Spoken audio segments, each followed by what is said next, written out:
Hello folks, welcome to the channel. If you encounter ERR connection closed error, then watch this video for the solution. The first thing you need to do is you need to restart your router, reset and restart your router. So on your router, you will see a reset button. Keep it pressed for around 10 seconds with the power off or with the power on, and then switch off the power to the router for 10 seconds and switch it on again. This error should disappear. If it doesn't, then make sure that your proxy is not working. So we'll right click on the start button, go to settings, click on network and internet, and then look for proxy. Here if you're using a proxy server, then put it in the off position, and then we will also reset the network. So right click on the start button, go to settings, network and internet, and go to advanced network settings. On here you just click on network reset and click on reset now. After this we will also set the default DNS to the Google DNS. So for that we will press the Windows and the R button simultaneously, and we will input the command ncpa.cpl. We'll run this line,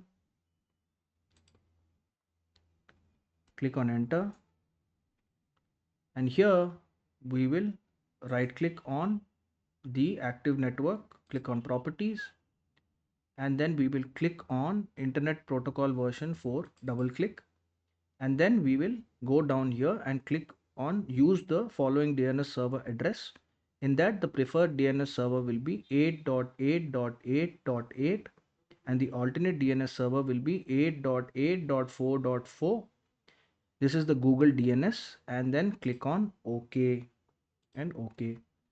And then the final thing is to disable the antivirus and firewall. If you still not getting the website, you're getting this ERR connection closed error. So for that we will look for firewall,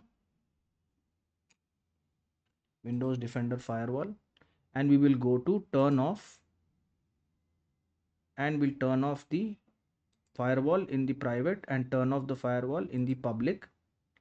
Click on OK, and then we will also disable antivirus. So we will go to virus and threat protection settings, and we will go to manage settings, and we will switch off real-time protection, and then we will access the website we want to access. But remember folks, most important, don't keep your firewall and your antivirus protection down for a long time, because there is a very good chance that if you keep using the system without the firewall and the antivirus, any virus or malware can attack your computer. Another thing I wanted to tell you is, if you're using a third party antivirus or a third party anti malware like Kaspersky, Norton, McAfee, or Malwarebytes, then you need to disable it from the third party software itself. But always remember to switch it on again after you finish browsing the sites. If this video helped you, then kindly subscribe to the channel. Enjoy your day.